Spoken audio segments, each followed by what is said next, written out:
بسم اللہ الرحمن الرحیم الرحمن علم القرآن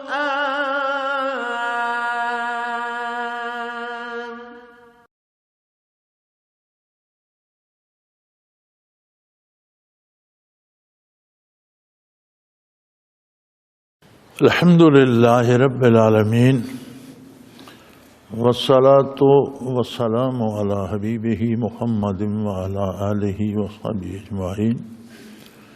اعوذ باللہ من الشیطان الرجیم، بسم اللہ الرحمن الرحیم۔ وَلَقَدْ آتَيْنَا مُوسَى الْكِتَابَ وَجَعَلْنَا مَعَهُ أَخَاهُ هَارُونَ وَزِيرًا فَقُلْنَا اذْهَبَا إِلَى الْقَوْمِ الَّذِينَ كَذَّبُوا بِآيَاتِنَا فَدَمَّرْنَاهُمْ تَدْمِيرًا وَقَوْمَ نُوحٍ لَمَّا كَذَّبُوا الرُّسُلَ أَغْرَقْنَاهُمْ وَجَعَلْنَاهُمْ لِلنَّاسِ آيَةً وَأَعْتَدْنَا لِلظَّالِمِينَ عَذَابًا أَلِيمًا۔ وَعَادًا وَثَمُودَ وَأَصْحَابَ الرَّسِّ وَقُرُونًا بَيْنَ ذَلِكَ كَثِيرًا وَكُلًّا ضَرَبْنَا لَهُ الْأَمْثَالَ وَكُلًّا تَبَّرْنَا تَتْبِيرًا۔ اللہم سبحانک لا علم لنا الا ما علمتنا انک انت العلیم الحکیم۔ مولا یا صلی وسلم دائما ابدا علی حبیبک خیر الخلق کلہم۔ رب اشرح لی صدری ویسر لی امری واحلل عقدۃ من لسانی یفقہوا قولی۔ رب زدنی علما۔ وَلَقَدْ آتَيْنَا مُوسَى الْكِتَابَ۔ پچھلی آیات میں کفار کا یہ اعتراض تھا کہ قرآن کریم ان پر یکبارگی نازل کیوں نہیں ہوا، اور اس کا خوبصورت جواب بھی پچھلی آیات میں گزر چکا۔ یہاں ایک اور پہلو سے اللہ کریم نے جواب ارشاد فرمایا موسیٰ علیہ السلام کو تو یکبارگی کتاب عطا کر دی گئی تھی، پھر وہ کیا کفار نے مان لی تھی؟ فرعون اور آل فرعون نے کیا مان لی تھی؟ فرعون تو خیر حصول کتاب سے پہلے غرق ہو چکا تھا، لیکن جو بچ گئے تھے تو کیا وہ کفار نے اس کو قبول کر لیا تھا جو یکبارگی دی گئی تھی کہ تم اعتراض کرتے ہو قرآن ایک ہی بار کیوں نازل نہیں ہوا؟ حالانکہ ان کے ساتھ وَجَعَلْنَا مَعَهُ أَخَاهُ هَارُونَ وَزِيرًا، ان کے ساتھ ان کے بھائی کو ان کا بوجھ بانٹنے والا، ان کا نائب، ان کا وزیر بنا دیا گیا تھا۔ وزیر وزر سے ہے، وزر کا معنی ہوتا ہے بوجھ، تو وزیر کا معنی ہوتا ہے کہ جو حکمرانوں کا بوجھ بانٹتے ہیں۔ تو ہمارے ہاں تو شاید عجیب بات ہے کہ الٹا بوجھ بن جاتے ہیں۔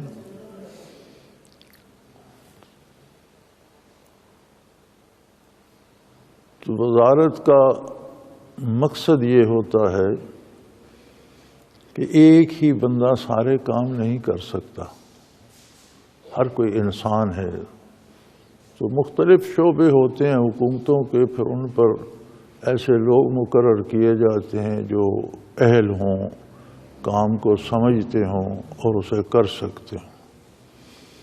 ہمارے ہاں کی مجبوری یہ ہے کہ ہمارے ہاں جو وزیر مقرر ہوتے ہیں وہ اہلیت کی بنیاد پر نہیں، حکمرانوں سے وفاداری کی بنیاد پر مقرر کیے جاتے ہیں، جسے حکمران اچھا سمجھتے ہیں، جس پر اعتبار کرتے ہیں، جس کا نتیجہ یہ ہوتا ہے کہ حکومتیں چل نہیں پاتی، خرابیاں ہوتی ہیں وزارتوں میں، عام آدمی کو تکلیف ہوتی ہے۔ تو وزیر کا کام ہے کہ وہ حکمران کا بوجھ بانٹے اور جو اس کی ذمہ داریاں ہیں انہیں پوری ایمانداری اور خوشدلی سے ادا کرے۔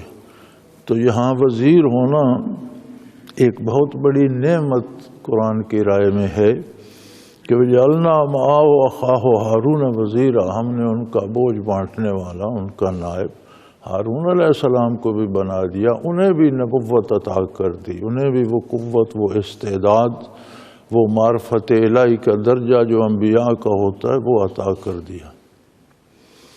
تو اس کا معنی یہ ہے کہ وزیر کے لیے ضروری ہے کہ اس میں استعداد کار بھی ہو اور اس کام کو جانتا اور سمجھتا بھی ہو، تب اسے وزارت دی جائے۔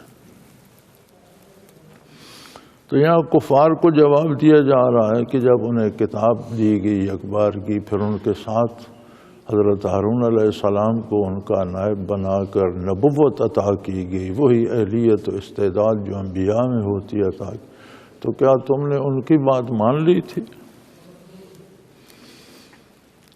فَقُلْنَا اذْهَبَا إِلَى الْقَوْمِ الَّذِينَ كَذَّبُوا بِآيَاتِنَا، ہم نے ان دونوں کو اس قوم کی طرف بھیجا جو ہماری آیات کا انکار کرتے تھے، تکذیب کرتے تھے، ان کو جھٹلاتے تھے۔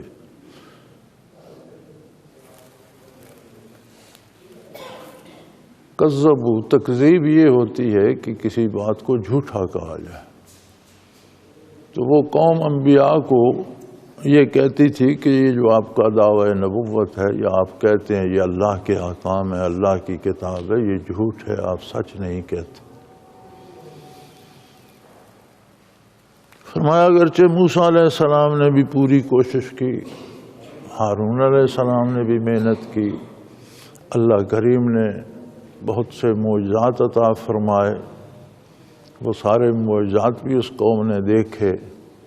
اور عجیب بات ہے، قرآن کریم میں دوسری جگہ تذکرہ آتا ہے کہ جب کوئی ایک مصیبت آتی تھی تو موسیٰ علیہ السلام کے پاس دوڑتے تھے کہ آپ دعا کریں یہ مصیبت ہم سے ٹل جائے تو ہم ایمان لے آئیں گے۔ پھر جب وہ مصیبت ٹل جاتی تو پھر وہ اکڑ جاتے۔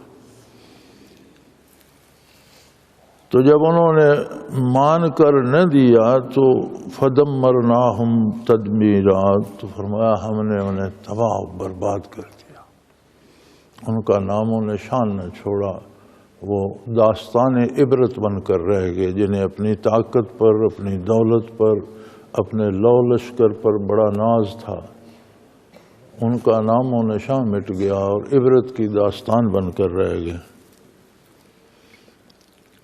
اور ان سے پہلے قوم نوح لما کذب الرسل اغرقناہم وجعلناہم للناس آیا، ان سے پہلے نوح علیہ السلام کی قوم کا حشر دیکھ لو۔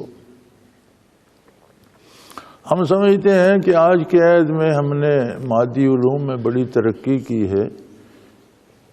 یہ جو نوح علیہ السلام کی قوم غرق ہوئی تھی، اس کی غرق ہونے کا سبب بھی ان کی مادی ترقی تھی، اور اس زمانے میں انہوں نے اس قدر ترقی کی تھی کہ پچھلے دنوں جو سائنس کی تحقیقات آ رہی تھیں تو اس میں تھا کہ انہوں نے ایک ایسا محلول ایجاد کیا تھا کہ ایک خاص قسم کے پتھر پر اس محلول کو ڈالتے تو وہ نرم ہو جاتا، آٹے کی طرح، جیسے آٹا گوندا جاتا ہے اس طرح اسے گوند کر اس کی مختلف شکلیں بنا کر اسے دھوپ میں رکھ دیتے۔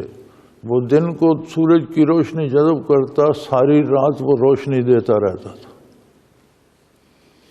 یہ جو سولر سسٹم آج کی بڑی اعلیٰ ایجاد سمجھی جاتی ہے، یہ انہوں نے پتھروں سے ایجاد کر لیا تھا۔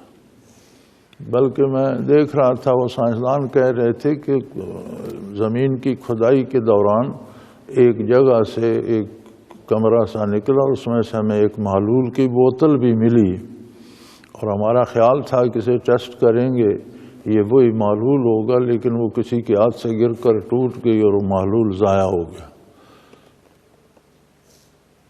تو جن لوگوں نے اس قدر ترقی کر لی تھی کہ وہ پتھروں سے سولر سسٹم بنا لیتے تھے، اور دن کے انہوں نے گلیوں میں، بازاروں میں، گھروں میں وہ لگا دیے تھے پتھر، تو وہ راتوں کو ساری رات روشنی دیتے تھے۔ ہماری طرح کہ یہ سوئچ بٹن تو نہیں تھے آن آف، لیکن ایسے پتھر ایجاد، جنہوں نے یہ ایجاد کرے، انہوں نے اور کیا کیا کچھ ایجاد اس زمانے میں کیا ہوگا۔ تو انہیں اپنی ایجادات پہ بڑا فخر ہوتا تھا، بلکہ قرآن کریم میں موجود ہے کہ نوح علیہ السلام جب کشتی بنا رہے تھے تو پھر وہ ان کے لوگ جو پاس سے گزرتے اور عمرا اور رؤسا اور دوسرے تو مذاق کرتے تھے کہ دیکھو ہم نے کیا کیا بنایا، بابا جی اس صحرا میں کشتی بنا رہے ہیں، یہ ریت پر کشتی چلائیں گے، مذاق اڑاتے تھے۔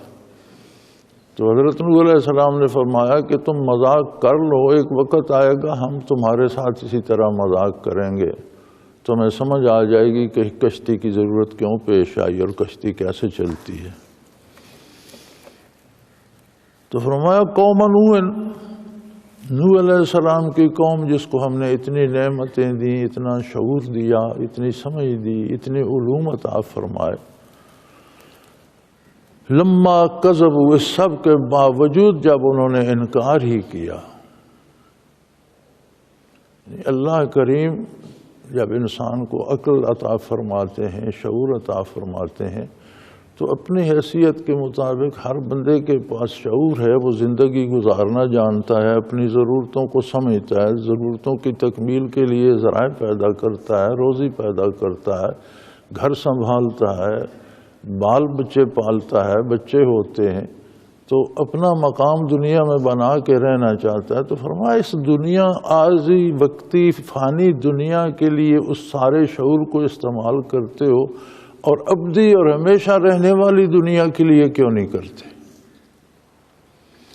آخرت کے لیے کوئی الگ سے انتظام نہیں کرنا پڑتا کہ اس دنیا میں رہتے ہیں تو آخرت کے لیے کچھ اور کرنا پڑتا ہے، نہیں، اللہ کریم نے آخرت کو اتنا آسان کر دیا ہے کہ اسی دنیا کے کام اللہ کی شریعت، اللہ کے احکام کے مطابق کرو تو دنیا کا کام بھی ہوتا ہے اور آخرت بھی بن جاتی ہے۔ اور بڑے مزے کی بات یہ ہے کہ جتنے دینی احکام ہیں وہ سب سے سہل ترین ہیں۔ قرآن کریم بار بار ہدا کے لفظ سے دین کو یاد کرتا ہے۔ ہدا کا معنی ہوتا ہے کسی بھی کام کو کرنے کا صحیح ترین طریقہ، اور جو صحیح طریقہ ہوتا ہے وہ سب سے آسان ہوتا ہے۔ کوئی کام بھی غلط طریقے سے کیا جائے تو اس پہ مشقت بھی لگتی ہے، خرابی بھی ہوتی ہے، اور اس طرح اعلیٰ پائے کا ہوتا بھی نہیں، ورنہ تو ہر کوئی ویسا ہی کرتا ہے۔ ہرچہ دانا کند ناداں، ہرچہ دانا کند ناداں، لیک بعد از خرابی بسیار۔ جو کچھ عقل مند کرتے ہیں، کرتے بے وقوف بھی وہی ہیں۔ عقل مند زندگی گزارتا ہے تو بے وقوف بھی زندگی گزارتا ہے، عقل مند اسباب تلاش کرتا ہے تو بے وقوف بھی اسباب تلاش کرتا ہے۔ فرق یہ ہے کہ عقل مند سیدھا وہ کام آرام سے کر لیتا ہے اور بے وقوف دھکے کھا کھا کر ذلیل ہو کر پھر اخیر اس کام پہ پہنچتا ہے۔ تو دین آخرت کو اللہ کریم نے اتنا آسان کر دیا کہ دنیا کا ہر کام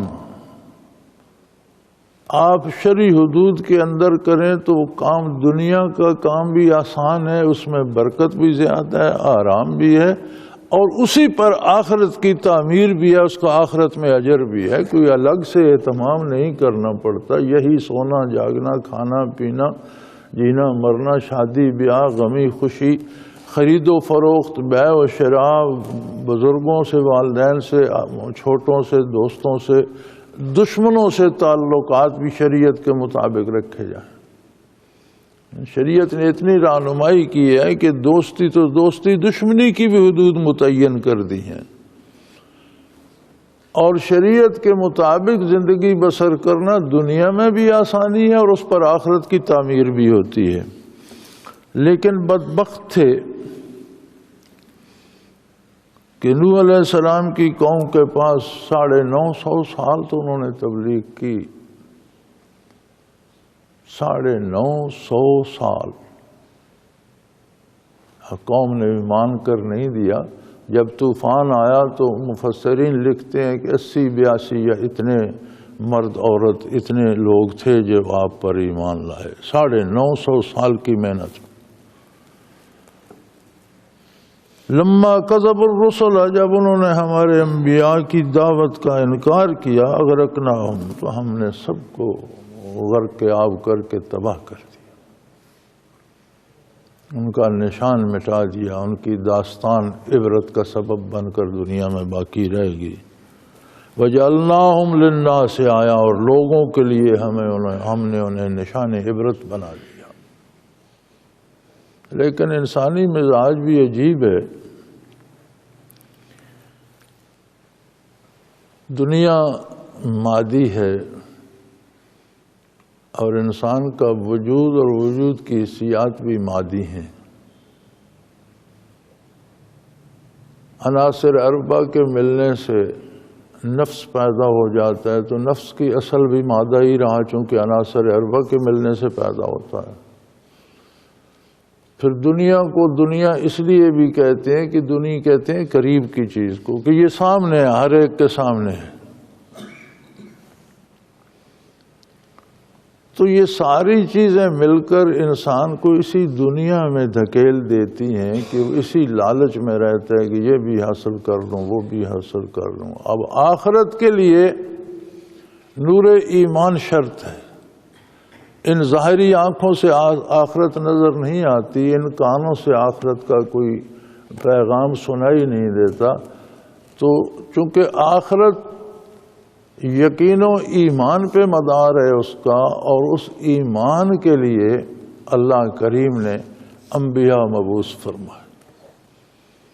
جس طرح نظام دنیا کو چلانے کے لیے سورج ہے، اسی طرح آخرت پر ایمان لانے کے لیے انبیاء علیہ السلام جلوہ افروز ہوئے اور انہوں نے قلوب کو روشنی بخشی۔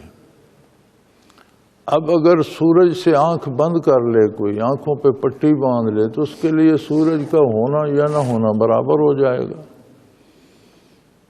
اسی طرح جن لوگوں نے انبیاء علیہ السلام کی دعوت کا انکار کیا، تو گویا انہوں نے نفس نے اور وجود مادی نے مل کر انہیں مادی دنیا میں اتنا دھکیل دیا کہ انہیں آخرت، روحانیت اور روح کی ضرورتوں کا احساس ہی نہ رہا۔ نتیجہ یہ ہوا کہ بالآخر ان کے پاس یہ دنیا بھی نہ رہی، کیونکہ یہ تو ہمیشہ کے لیے تھی ہی نہیں، بندے نے ویسے بھی مر جانا تھا، اور جب انبیاء کا انکار کیا تو یہ اتنا بڑا جرم تھا کہ اللہ کریم نے اس کے بدلے انہیں دنیا میں بھی سزا دی، غرق کر کے تباہ کر دیے، اور ایسی تباہی ہوئی کہ پچھلوں کے لیے عبرت کا سامان بن گئی۔ اور پھر مصیبت یہ ہے کہ اس پہ بات ختم نہیں ہوئی۔ وَأَعْتَدْنَا لِلظَّالِمِينَ عَذَابًا أَلِيمًا، ان کے لیے، ظلم کرنے والوں کے لیے ہم نے بہت دردناک عذاب تیار کر رکھے۔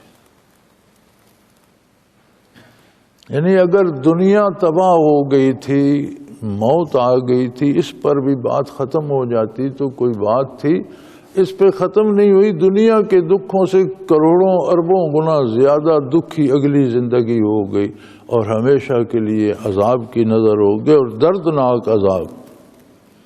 اسی طرح وآدم وثمود واصحاب الرس، قوم عاد، قوم سمود، اور وہ کچے کنویں پر رہنے والے لوگ، وقرون بین ذالک کثیرا، اور اس کے درمیان بھی بہت سی اقوام عالم گزری جو اسی جرم میں دعوت انبیاء کا انکار کرنے میں تباہ ہوئیں، برباد ہوئیں، غرق ہو گئیں۔ کسی پر آگ برسی، کسی پر پتھر برسے، کسی کو ہوا کے طوفان نے مار دیا، کسی کو پانی نے غرق کر دیا۔ اور کتنی عجیب بات ہے کہ ہوا بھی زندگی کے لیے ازحد ضروری ہے، زندگی کا مدار ہے ہوا پر، لیکن وہ زندگی کا سبب جو تھا وہ موت کا سبب بن گیا۔ پانی، وَجَعَلْنَا مِنَ الْمَاءِ كُلَّ شَيْءٍ حَيٍّ، ہر چیز کی حیات کا مدار ہے پانی پر، زندگی کا سبب ہے، لیکن انسانی کردار نے اس کو بھی تلخ کر دیا اور یہ تباہی کا سبب بن گیا۔ قوم عاد، سمود اور کنووں پر رہنے والی قوم، وقرون بین ذالک کثیرا، اور ان کے درمیان اور بھی بہت سی اقوام عالم تباہ ہوئیں۔ وَكُلًّا ضَرَبْنَا لَهُ الْأَمْثَالَ، ہم نے سب کو سمجھانے کی بڑی کوشش کی، مثالیں دے دے کر سمجھایا، انبیاء مبعوث فرمائے، انہیں قلوب منور عطا فرمائے، وہ ان کے دلوں کو بھی روشن کرنے کی استعداد رکھتے تھے، انہیں معرفت الہی تقسیم کرنے کے لیے مبعوث فرمایا، لیکن یہ ایسے بدبخت تھے اور دنیا میں اتنے محو ہوئے کہ انہیں آخرت یاد ہی نہیں رہی، اور انکار الہی پہ جمے رہے، جس کے نتیجے میں تباہ ہو گئے، اور دنیا میں تباہ تو ہوئے آخرت کے بڑے بڑے عذابوں میں گرفتار ہو۔ کلن ضربنا لہ الامثال، سب کو ہم نے مثالیں دے دے کر سمجھایا، انبیاء نے تبلیغ کا حق ادا کر دیا، اللہ کے رسولوں نے دعوت الہی کا حق ادا کر دیا، وَكُلًّا تَبَّرْنَا تَتْبِيرًا، لیکن نہ ماننے پر تبرنا تتبیرا، ہم نے انہیں تہس نہس کر دیا، اس طرح برباد کیا کہ ان کے نشاں باقی نہ رہے۔ وَلَقَدْ آتَوْا عَلَى الْقَرْيَةِ الَّتِي أُمْطِرَتْ مَطَرَ السَّوْءِ، اور یہ آپ کے مخاطب پہلے جو ہیں، عرب جو ہیں، حضور اکرم صلی اللہ علیہ وسلم کے جو پہلے مخاطب ہیں، فرمایا یہ اس شہر سے تو ان شہروں سے تو گزرتے ہیں جن پر پتھروں کی بارش برسی تھی۔ لوط علیہ السلام کی قوم کے علاقے اور شہر جو تھے وہ ان کے تجارتی راستوں میں پڑتے تھے، تو فرمایا یہ ان شہروں سے تو گزرتے ہیں، امطرت مطر السوء، جن پر بہت بری بارش ہوئی تھی، جن پر پتھر برسائے گئے تھے۔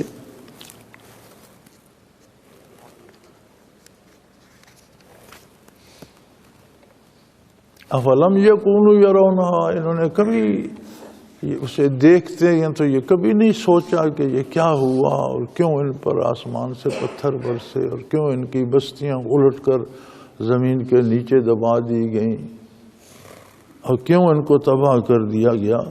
بل کانوا لا یرجون نشورا، قرآن کریم کا انداز بہت پیارا ہے، علاج بھی بتاتا ہے، بیماری بھی بتاتا ہے، اور بیماری کی اسباب بھی بتاتا ہے۔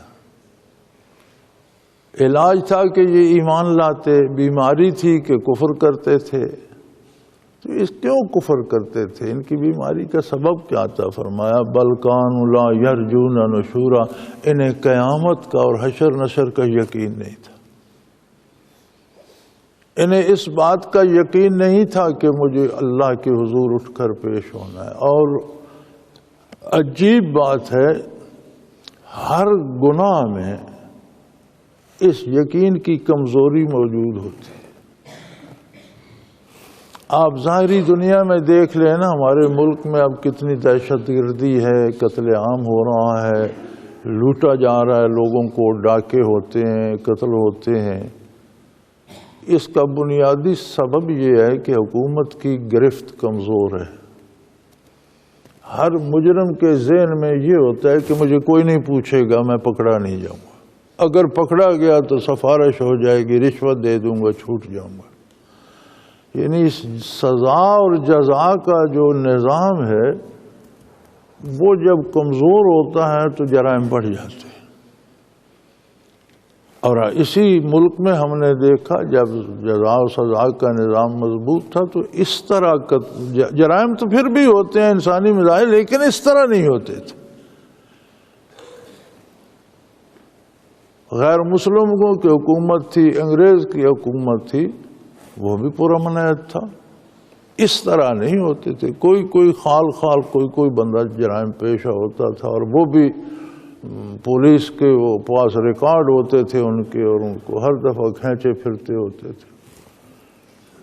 تو فرمایا یہ لوگ اس لیے انبیاء کی عظمت کا انکار کر دیتے ہیں، ان کی صداقت کا انکار کر دیتے ہیں کہ انہیں قیامت کا اور آخرت کا یقین نہیں۔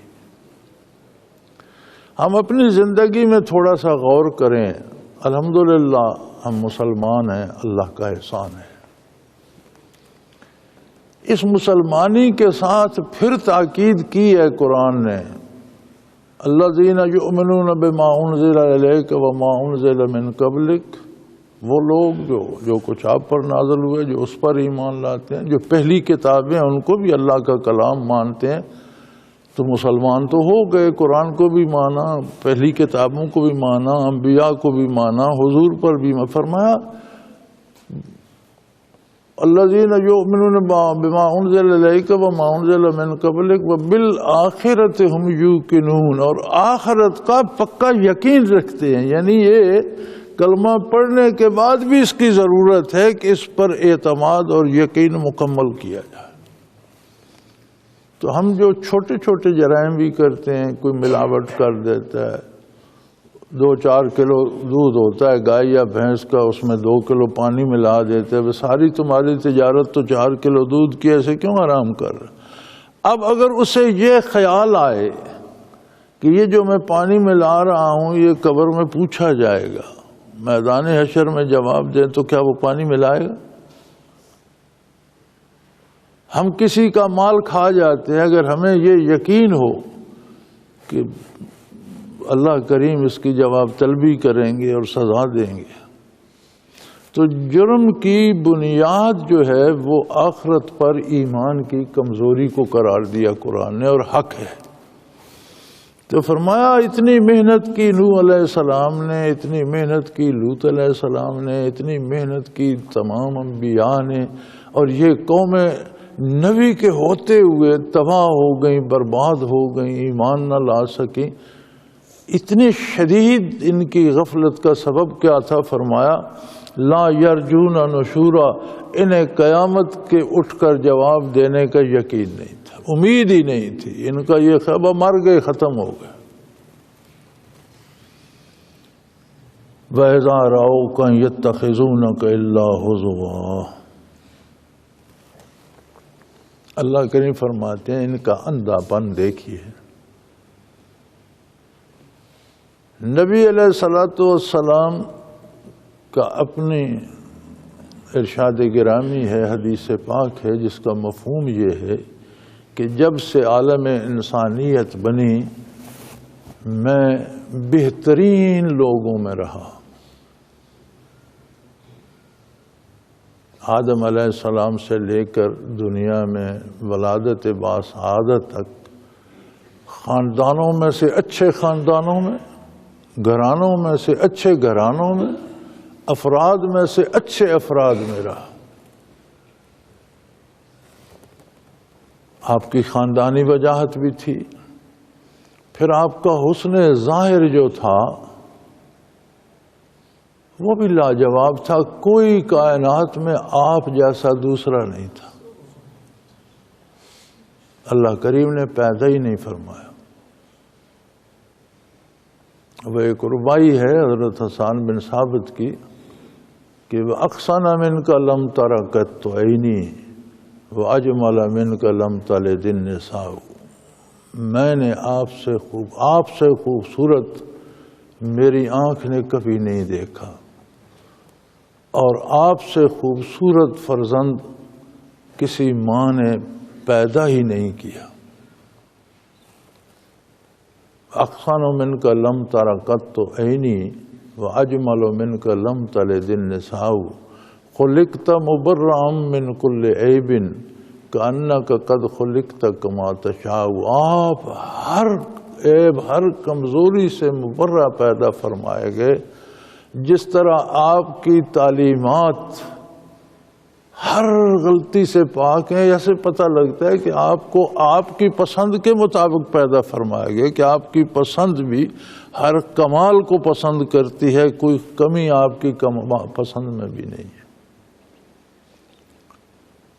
تو یہ ایسے اندھے ہیں کہ قیامت کا انکار تھا، نبوت کا تو انکار کرتے ہی ہیں، آپ کے حسن ظاہر کا بھی انکار کر دیتے ہیں. ایسے اندھے ہو گئے فرمایا. اور یہ کہتے ہیں اذا رأو کا، جب آپ کو دیکھتے ہیں تو کہتے ہیں یتخذونک الا ہزوا ھذا الذی بعث اللہ رسول. آپ کا مذاق اڑاتے ہیں اور کہتے ہیں دیکھو جی انہیں اللہ نے رسول بنا دیا ہے. اب ان کے خیال میں تو یہ تھا کہ بہتری اور اچھائی نہ خاندان کی بنیاد پر ہے، نہ ایمان کی بنیاد پر ہے، نہ کردار کی بنیاد پر ہے، صرف دولت کی بنیاد پر ہے۔ جن کے پاس پیسہ ہے وہ شریف لوگ بھی ہیں، وہ سیانے بھی ہیں، وہ سمجھدار بھی ہیں، تو نبی انہی کو ہونا چاہیے۔ یہ جو انتہائی تاریک دلوں کی اور کافروں کی عادت تھی نا، آج اسی میں ہم بھی مبتلا ہیں۔ آج دیکھ لو معاشرے میں کوئی شریف آدمی کھڑا ہو جائے تو اسے کوئی ووٹ دیتا، کوئی غریب آدمی آگے آنا چاہے اسے کوئی ووٹ دیتا ہے۔ سارے امراء کو سمجھدار بھی، سیانا بھی اور حکومت کا حقدار بھی سمجھتے ہیں، میں بھی اور آپ بھی، اور اسی کے نتیجے ہم بھگت رہے ہیں۔ کاش ہمارا معیار یہ ہوتا کہ جس میں اللہ کا خوف ہے، جس میں نور ایمان ہے، جس کا کردار اچھا ہے، جو شریعت پر عمل کرتا ہے، جو حضور کے ارشادات پر جان فدا کرتا ہے، اس کو ووٹ دیں، تو ہمارا یہ حشر نہ ہوتا جو آج ہم بھگت رہے ہیں۔ کفار کا خیال تھا کہ کوئی رئیس کسی قبیلے کا ہوتا، مالدار بندہ ہوتا، اسے اللہ نبی بناتا، اس کی کوئی بات بھی سنتا، تو یہ تو غریب سا گھرانہ ہے، عزت ہے، عشمت ہے، لیکن دولت تو نہیں ہے حضور کے پاس۔ تو کجا بود دنیا با مصطفیٰ، دولت کب تھی حضور کے پاس؟ تھی نہیں۔ تو وہ سمجھتے تھے کہ جس کے پاس دولت نہیں ہے اسے نبی کیسے وہ ہو سکتا ہے، اور آپ کا مذاق اڑاتے ہیں کہ یہ دیکھو انہیں اللہ نے نبی بنا دیا ہے اور اللہ نے رسول مبعوث کر دیا ہے، اور پھر کہتے ہیں ان قاد لیضلنا عن آلہتنا لولا ان صبرنا علیہا، اگر اس کا تو بس چلتا تو ہمیں ہمارے معبودوں سے گمراہ کر دیتا۔ لیکن یہ بڑی اچھی بات ہے کہ ہم نے صبر کا مزاحم جمے رہے۔ اب دیکھو یہ کفار خود کو حق پر سمجھ رہے ہیں اور اللہ کے نبی کو غلطی پر سمجھ رہے ہیں، اور کہتے ہیں ان قادل یضلنا عنا، یہ ہمارے معبودوں سے ہمیں گمراہ کر دیتے ہیں۔ کیسا معیار بدل گیا کہ ہدایت اور نور نبوت انہیں گمراہی نظر آتی ہے، اور خود شرک میں مبتلا ہیں اور بتوں کی پوجا میں مبتلا ہیں، اسے حق سمجھے ہوئے ہیں۔ اور یہی مصیبت ہر بدکار کی ہوتی ہے۔ آپ نے اپنے معاشرے میں نہیں دیکھا نماز روزہ کرنے والے بندوں کا مذاق اڑایا؟ ہم نے دیکھے ہیں نمازی بڑے بڑے، داڑھی کا مذاق اڑایا جاتا ہے، ہم نے داڑھیوں والے دیکھے ہوئے ہیں، داڑھی والے یہ کرتے ہیں، داڑھی والا بھی انسان ہے، اگر اس نے غلطی کی تو داڑھی پر طنز کرنے کی، داڑھی تو رکھنا نیکی ہے نا، نیکی پر طنز کرنے کی کیا ضرورت ہے؟ وہ بھی انسان ہے، اگر اس سے غلطی ہو گئی تو غلطی کی تلافی کرے۔ تو یہاں دینی شعار کا اویا تو مسیتر جا ہے چھاڑی دی کیڑی گل ہے، یہ تو مسجد میں ہی بیٹھا رہتا ہے، اسے دفع کرو، اس کی کیا بات؟ یا کسی کہیں بات ہو تو کہتے ہیں دیکھے ہوئے ہم نے نمازی بھی اور ہم نے جانتے ہیں حاجیوں کو بھی اور داڑھی والے بھی دیکھے ہوئے، یعنی عبادات کا مذاق اڑایا جاتا ہے اور اسی کے مزے ہم بھگت بھی رہے ہیں۔ تو ہر گمراہ اپنے آپ کو حق پر سمجھتا ہے۔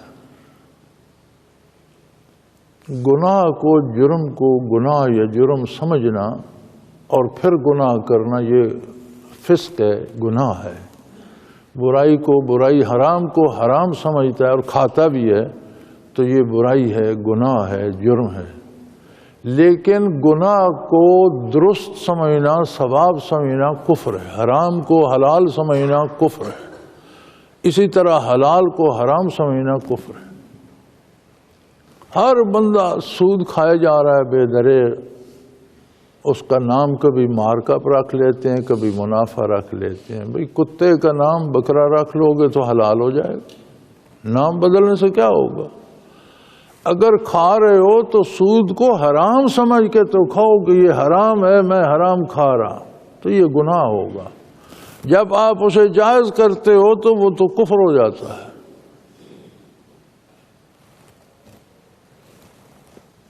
بلکہ فقہاء نے تو یہاں تک لکھا ہے کہ کوئی کسی کی چوری کی مرغی پکڑ لے اور اسے ذبح کر کے پکائے تو اس پر کفر آ جائے گا۔ بھائی مرغی چوری کی تھی، چوری کا گناہ تو ہو گیا، کفر کیسے ہو گیا؟ فرمایا حرام کو حلال سمجھ رہا ہے ذبح کر کے، چوری کی کھانی ہے تو جھٹکا کر کے کھائے، حرام سمجھ کے کھائے۔ اس حرام تو ہے نا، حرام کو حرام ہی رہنے، ذبح کرنے سے اس کا خیال ہے کہ حلال ہو جائے گی۔ حرام کو حلال سمجھنا کفر ہے، حرام کو حرام سمجھ کر کھانا گناہ ہے، حرام کو حلال سمجھنا کفر ہے۔ تو ہم اپنے آپ کو دھوکہ دینے کے لیے ہر بندہ اس میں مبتلا، نہیں جی یہ تو منافع ہے، یہ تو جائز ہے، یہ تو مارک اپ ہے، یہ تو جائز ہے، اللہ ہمیں معاف کرے اور ہدایت نصیب فرمائے۔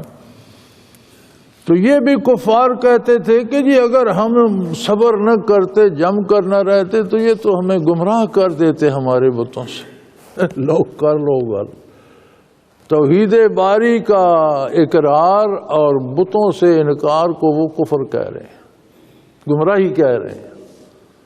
تو ہر بدکار دیندار کا مذاق اڑاتا ہے، اسے بے وقوف سمجھتا ہے، اسے غلط راستے پہ سمجھتا ہے۔ اللہ کریم فرماتے ہیں فَسَوْفَ يَعْلَمُونَ حِينَ يَرَوْنَ الْعَذَابَ مَنْ أَضَلُّ سَبِيلًا۔ زندگی بڑی مختصر ہے، انسانی لمحات کی بات ہے، بہت جلدی انہیں سمجھ آ جائے گی۔ جب موت آئے گی تو دیکھ لیں گے کہ گمراہ کون تھا اور حق پر کون تھا۔ ابھی تو زندگی کا پردہ ہے آنکھوں کے سامنے، جب یہ پردہ ہٹے گا حقائق سامنے آ جائیں گے، موت آئے گی، آخرت میں داخل ہوں گے تو سمجھ آ جائے گی حق پر کون تھا اور باطل پر کون تھا۔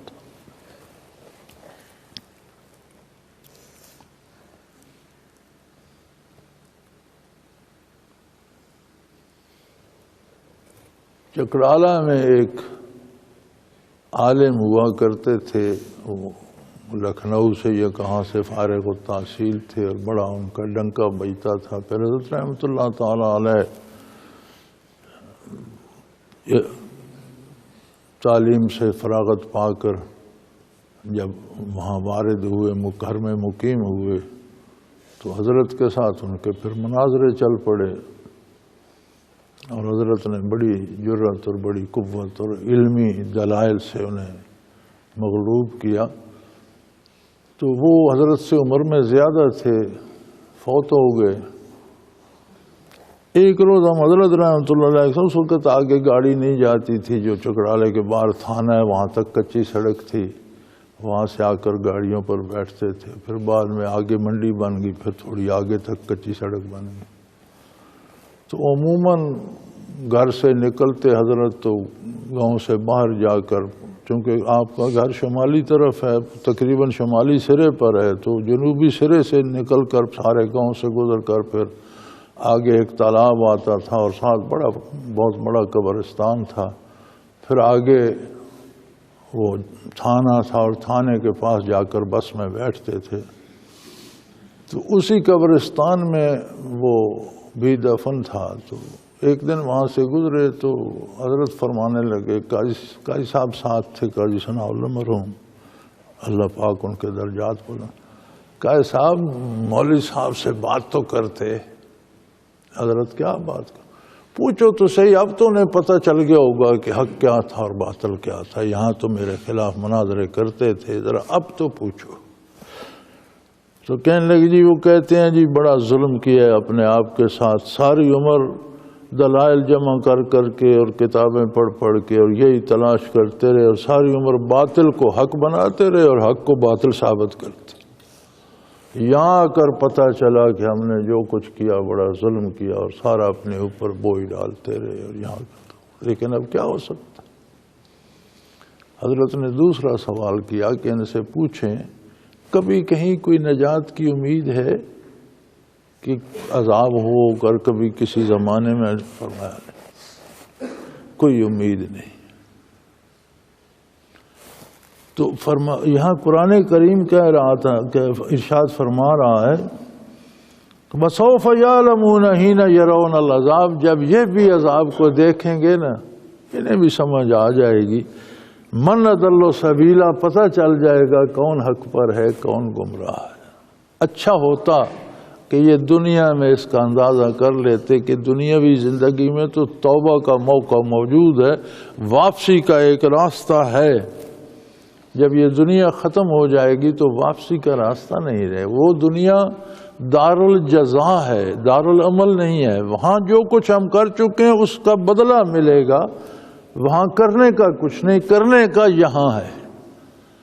تو اگر بہت غلط بھی کر چکے ہیں، بہت دور بھی جا چکے ہیں، پھر توبہ کا دروازہ کھلا ہے، توبہ کر کے اپنی اصلاح کر لیں تو اچھا۔ اگر اسی پر جمے رہے تو فسوف یعلمون، بہت جلد انہیں سمجھ آ جائے گی، حین یرون العذاب، جب اللہ کے عذابوں کو دیکھیں گے، من اضل سبیلا، تو پتہ چل جائے گی کہ کون گمراہی پر تھا اور کون حق سے دور چلا گیا۔ ارأیت من اتخذ الہہ ہواہ، آپ نے دیکھا ان لوگوں کو، وہ ان کا مذہب کیا ہے؟ خواہشات کی پیروی ہے۔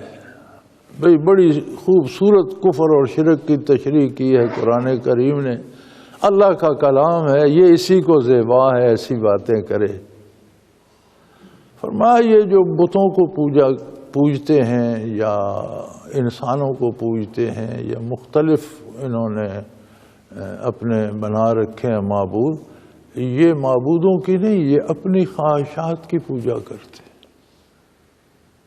اور یہ بڑی عجیب بات ہے، آپ اسلام کے علاوہ جتنے مذاہب ہیں باطلہ دنیا میں وہ دیکھ لیں، ان کی عبادات کسی نہ کسی دنیاوی مفادات سے جڑی ہوئی ہیں، کہ یہ پوجا کرو تو اولاد ہوگی، اس کی پوجا کرو تو دولت آ جائے گی، اس کی پوجا کرو تو صحت ہوگی۔ جہاں تک عالم کفر ہے وہاں کفر جو ہے، کفر کا خلاصہ یہ ہے کہ اپنی خواہشات کو رسومات کے ساتھ جوڑ لیتے ہیں، اور ایسا کرنے سے یہ چونکہ کفر آخرت کو تو مانتا ہی نہیں، آخرت کو تو نفی کیسے کر سکتا۔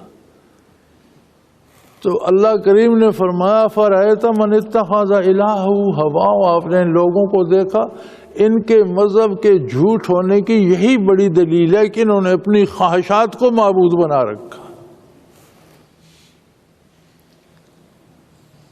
مومن جو کرتا ہے، ابھی اس پچھلے المرشد میں یہ سوال تھا کہ جی جنت بھی تو مخلوق ہے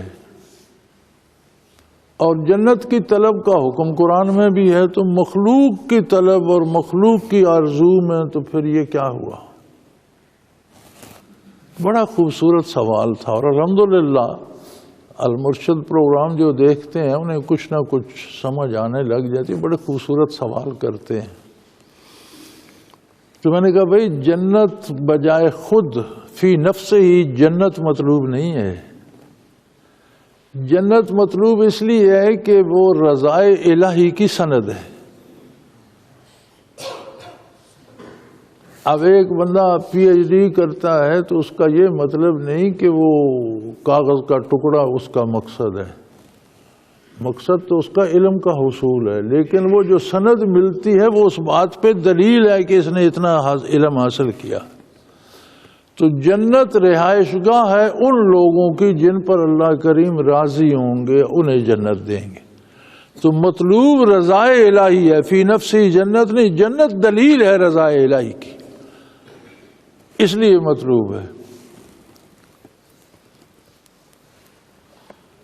تو یہاں فرمایا ان کی تو نہ کوئی جنت آرزو ہے، نہ آخرت آرزو ہے، نہ رضائے الہی آرزو، ان کی آرزو تو ان کی خواہشات نفس ہے۔ افرأیت من اتخذ الہہ ہواہ، پورے کفر کے جتنے کفر کے مذاہب ہیں اللہ کریم نے ان سب کا مشترکہ جو تھا وہ بتا دیا کہ ان کا اس ایک بات پہ اتفاق ہے، سب اپنی خواہشات کی پیروی کرتے ہیں۔ نبی کریم صلی اللہ علیہ وسلم کا ارشاد ہے نا، الکفر ملت واحدہ، کفر ایک ہی ملت ہے، الگ رنگ میں ہو، کوئی سبز ہو، کوئی پیلا ہو، کوئی سفید ہو، جیسے کتے سارے ہی کتے ہوتے ہیں، کوئی بھونکنے والا، کوئی کاٹنے والا، کوئی شکاری، کوئی پہرہ داری والا، کوئی سیاہ، کوئی سفید، کوئی بڑا، کوئی چھوٹا، لیکن بنیادی طور پر کتا ہونے میں سب ایک ہیں، سب کتے ہیں۔ اسی طرح کفر سارا کفر ہے، ملت واحدہ ہے، اور قرآن کریم نے کفر کی جو اصل ہے وہ بتا دی کہ انہوں نے اپنی خواہشات کو معبود بنا رکھا ہے۔ جو منصب ذات باری کا تھا وہ انہوں نے نفس کی خواہشات کو دے رکھا ہے۔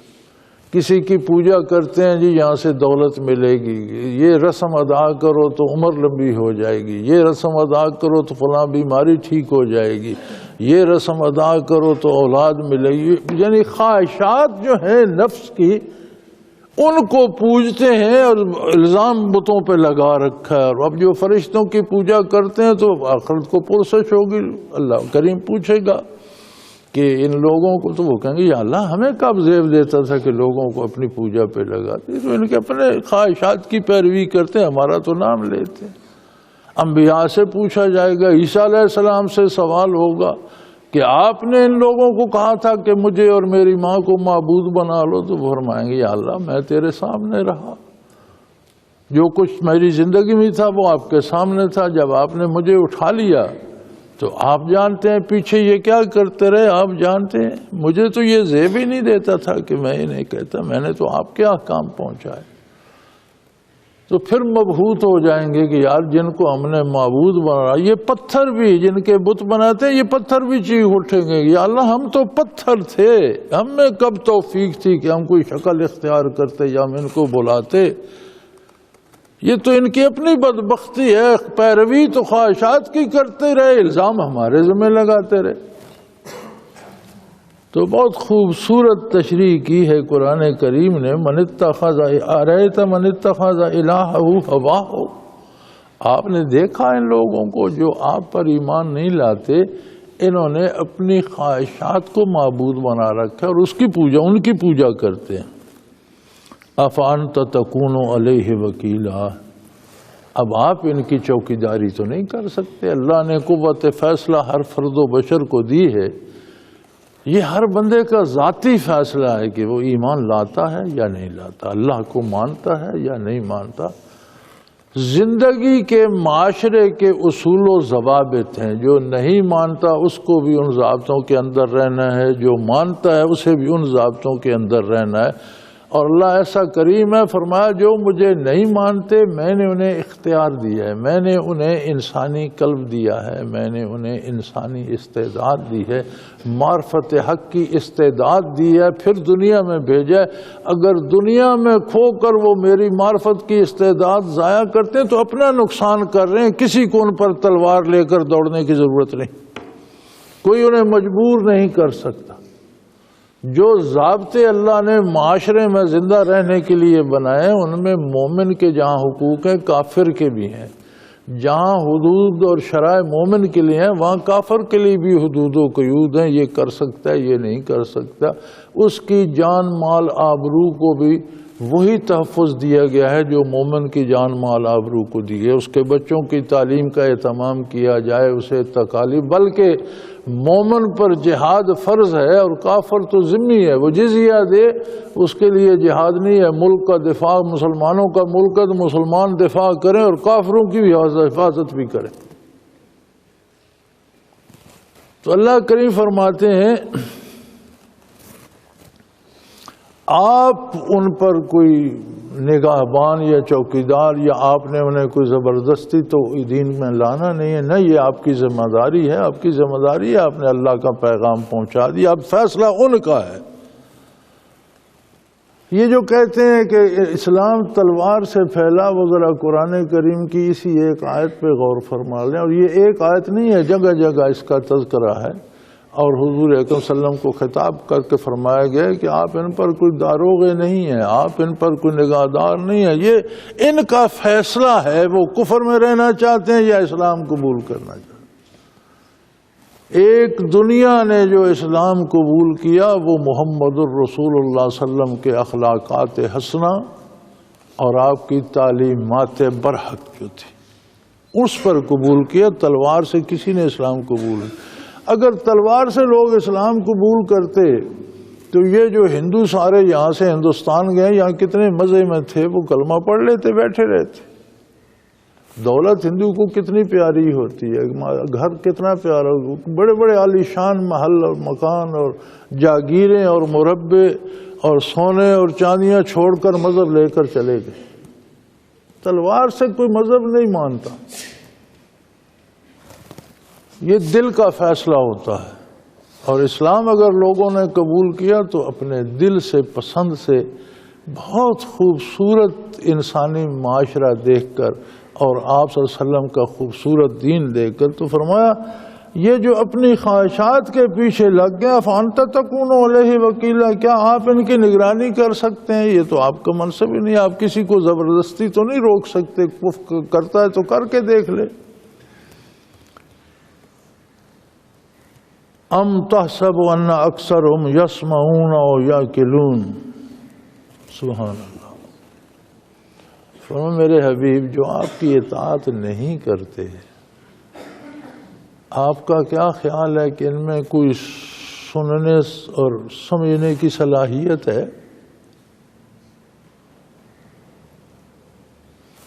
بھئی دیکھیں، ہر پرندہ، ہر درندہ، ہر حیوان، ہر چوپایا آواز سنتا ہے، لیکن کیا اس آواز کو سمجھ کر اس پر عمل کر سکتا ہے؟ اس کے معنی جان سکتا ہے؟ انسانوں میں جس آدمی کو اردو نہیں آتی، وہ اردو کے آپ بات کرتے ہیں وہ نہیں سمجھتا، جس کو انگریزی نہیں آتی ہے وہ انگریزی میں بات کرتے ہیں وہ نہیں سمجھتا۔ جو کچھ انبیاء ارشاد فرماتے ہیں اس کے سمجھنے کی استعداد ہر ذی روح انسان کو، ہر بنی آدم کو عطا کی ہے اللہ نے۔ لیکن جب جس طرح کان دیے، اگر کان بہرے کر بیٹھے، ان میں کوئی ایسی چیز ڈال دے کہ یہ بہرے ہو جائیں، آنکھیں دیے کوئی آنکھیں اندھی کر بیٹھے، تو پھر اس کو کیا نظر آئے گا، کیا سنے؟ فرمایا ان کے کفر کی وجہ سے ان کے کانوں میں آپ کے ارشادات سننے کی صلاحیت نہیں رہی، اور ان کی عقول کفر کی وجہ سے اتنی تاریک ہو گئی ہیں کہ آپ کے ارشادات عالی اور آپ کے منصب عالی کو ان کے دماغ سمجھتے ہی نہیں۔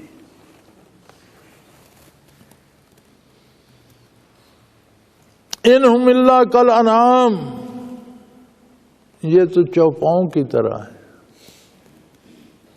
یعنی یہ زندگی جو یہ گزار رہے ہیں اس کا تجزیہ کریں تو یہ زندگی تو جانور اور درندے بھی گزار رہے ہیں، انعام بھی گزار رہے ہیں، چارہ بھی کھا لیا، بچے بھی پیدا کر لیے، زندگی گزاری اور مر گئے۔ جنگل میں ایک درندے کو دیکھو، اپنے بچے پالتا ہے، ان کے لیے کھو غار کوئی بناتا ہے، گرمی سردی سے بچاتا ہے، ان کے لیے شکار کر کے لاتا ہے، پالتا ہے، بڑے ہوتے ہیں، مر جاتا ہے۔ چڑیا کو دیکھو گھونسلہ بناتی ہے، چھوٹے چھوٹے پرندوں، کیڑوں مکوڑوں کو، کسی چیز کو دیکھو، اپنا زندگی کا جو سائیکل ہے اس نے چلایا ہوا۔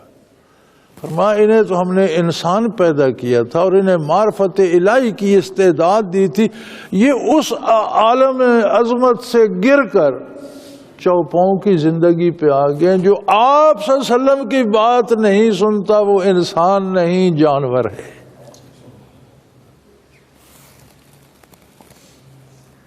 ام تحسب ان اکثرهم یسمعون، آپ کیا خیال کرتے ہیں کہ ان کی اکثریت سنتی ہے، اور یاکلون، یا ان میں عقل ہے؟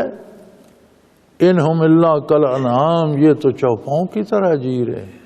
اب سارے ویسٹ کے ہم بڑے، مغرب کے ہم بڑے مغرب سے مرغوب ہوتے ہیں اور مغرب کے ہم بڑے غلام ہیں، کبھی مغرب میں جا کر دیکھو ان کی زندگی انسانی نہیں ہے۔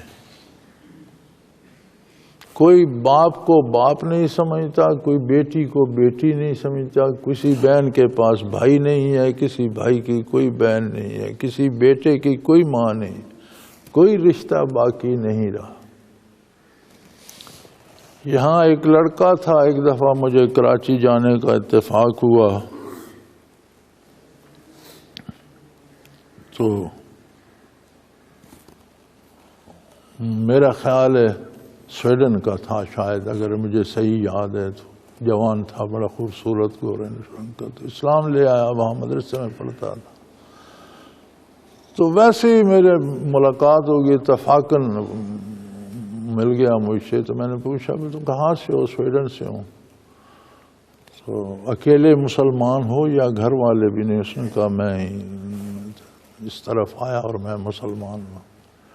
تو میں نے کہا تمہارے گھر والوں کا کیا رد عمل ہے اس پر؟ What about your parents? تو کہنے لگا وہاں نظام مغرب میں یہ ہے کہ جب بچہ بچی پیدا ہوتا ہے تو اس کا سرکاری طور پر اس کی رہائش کا، خوراک کا، دوا کا وظیفہ مقرر ہو جاتا ہے، والدین کو ملتا رہتا ہے۔ جب وہ بالغ ہو جاتا ہے تو وظیفہ بند ہو جاتا ہے، پھر جب تک وہ بے روزگار رہے اسے حکومت وظیفہ دیتی ہے، روزگار مل گیا چلو ٹھیک ہے۔ تو وہ کہنے لگا جب میں بالغ ہوا اور میرا وہ سرکاری وظیفہ بند ہوا، دے ککڈ می آؤٹ، ماں باپ نے مجھے لات مار کر باہر نکال دیا کہ جاؤ اب اپنا کماؤ گا۔ اس دولت کے ساتھ، اس پیسے کے ساتھ ان کا تعلق تھا۔ جب وہ ختم ہو گیا تو انہوں نے مجھے دھکے دے کر نکال دیا۔ جوان بچیوں کو نکال دیتے ہیں یا کہتے ہیں گھر میں رہنا ہے تو باہر سے کما کر لو، کمرے کا کرایہ دو تو کمرے میں رہ سکتی ہو، کھانے کے پیسے دو تو رہ سکتی۔ یہ انسانی معاشرہ ہے؟ یہ جن کے ہم غلام بنے ہوئے ہیں، ان ملکوں، ان سارے براعظموں کے براعظموں کا یہ حال ہے۔ جانوروں کی زندگی ہے، جس طرح جانور بچے پالتے جب سیانے ہو جاتے ہیں بھگا دیتا ہے، وہی جانور، وہی ماں، وہی اس کا باپ انہیں دندیاں کاٹ کے اور بھگا دیتا ہے، پھر انہیں قریب نہیں لگنے دیتا، نہ وہ پوچھتے ہیں کون ماں تھی کون باپ تھا۔ تو فرمایا یہ جو لوگ آپ کے ارشادات نہیں سنتے، جنہیں آپ کی بات سمجھ نہیں آتی، جو آپ کا اتباع نہیں کرتے، انہم کالانعام، یہ تو چوپاؤں کی طرح ہے، جانور ہیں، کھا پی رہے ہیں، بچے پیدا کر رہے ہیں، گھر بنا رہے ہیں، مر جائیں۔ تو یہ بچے پالنا، گھر بنانا، روزی جمع کرنا، تو یہ تو سارے جانور بھی کرتے ہیں۔ بل ہم اضل سبیلا، یہ جانوروں سے گئے گزرے ہیں کہ جانوروں کو تو اللہ نے پیدا ہی جانور کیا، انہیں تو انسانی استعداد ہی نہیں دی گئی، انہیں تو یہ استعداد ہی نہیں دی کہ وہ معرفت الہی کو پا سکیں، لیکن انہیں اللہ نے اپنی معرفت کی استعداد دی، شرف انسانی بخشا، اور یہ اس عظمت کو چھوڑ کر جانوروں جیسی ذلیل زندگی پہ راضی ہو گئے۔ یہ تو جانوروں سے بھی گئے گزرے بدتر لوگ ہیں۔ اللہ، ہمارا ایک مسئلہ یہ بھی ہے کہ ہم جب کافروں کے بارے پڑھتے ہیں قرآن کریم میں تو ہم سمجھتے ہیں یہ کافروں کے بارے، ہم اس سے فارغ ہیں۔ جب نیکوں کے بارے پڑھتے ہیں تو ہم کچھ صحابہ، کچھ اولیاء اللہ کے ذمہ، یہ ان کے لیے ہیں، تو پھر ہمارے لیے قرآن میں کیا ہے؟ بھائی قرآن ہر بندے سے ذاتی طور پر مخاطب ہے۔ دیکھنا ہمیں بھی چاہیے کہ ہم کون کون سا حکم حضور اکرم صلی اللہ علیہ وسلم کا بجا لا رہے ہیں، اور جہاں نہیں عمل کر رہے تو ہم بھی حیوانوں میں شامل ہو جاتے ہیں، ہم بھی اندھے بہرے بن جاتے ہیں جہاں سے ہم آپ کے حکم کی خلاف ورزی کرتے ہیں۔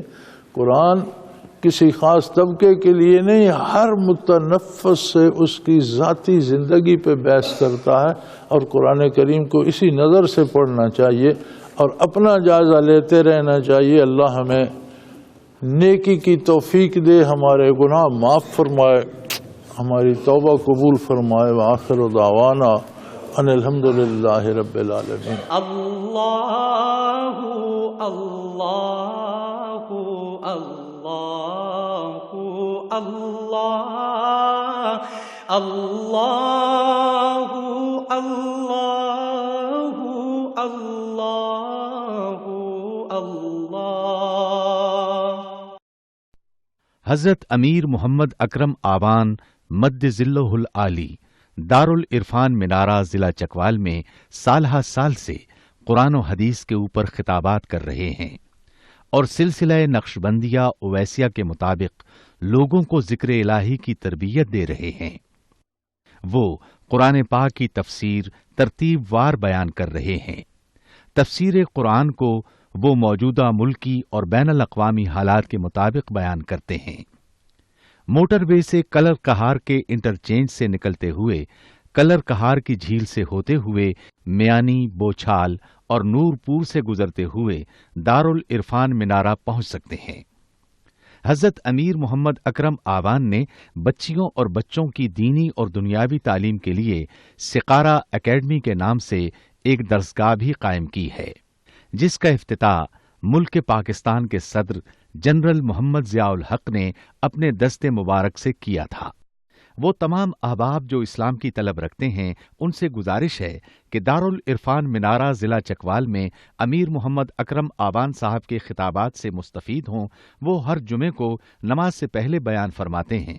ہر ماہ کی پہلی اتوار کو ماہانہ اجتماع ہوتا ہے جس میں آپ خصوصی خطاب فرماتے ہیں اور پاکستان کے چاروں صوبوں سے احباب اس اجتماع میں شرکت کرتے ہیں۔ اس کے علاوہ یہاں سال میں 2 مرکزی اجتماعات بھی ہوتے ہیں، ایک رمضان المبارک میں اعتکاف کا اجتماع اور دوسرا جولائی اور اگست میں 40 دن کا اجتماع ہوتا ہے جس میں روحانی تربیت کی جاتی ہے۔ اپنا خون سیماب دے کر اتنا ہم کر جائیں گے، نام آقا کا چمن میں پھر رقم کر جائیں گے۔